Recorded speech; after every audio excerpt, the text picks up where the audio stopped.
Satu, menyimpulkan bahwa telah terjadi berbagai kecurangan dan kejahatan bersifat terstruktur, sistematis, dan masif dalam proses penyelenggaraan pemilu 2019.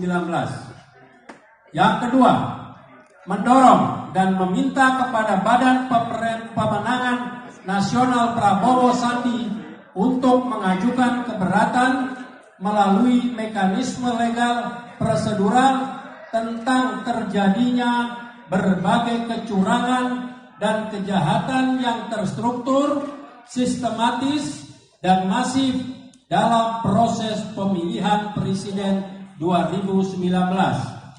Yang ketiga, mendesak Bawaslu dan KPU untuk memutuskan, membatalkan, atau mendiskualifikasi paslon Cawapres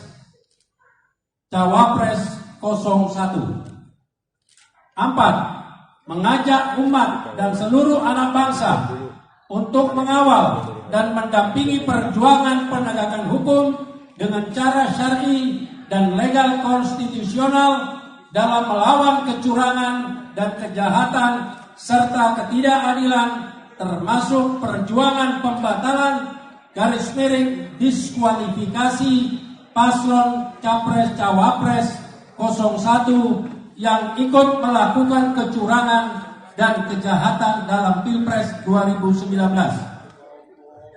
Yang kelima, memutuskan bahwa perjuangan melawan kecurangan dan kejahatan serta ketidakadilan adalah bentuk amar ma'ruf nahi munkar konstitusional dan sah secara hukum dengan menjaga keutuhan negara kesatuan Republik Indonesia dan kedaulatan rakyat.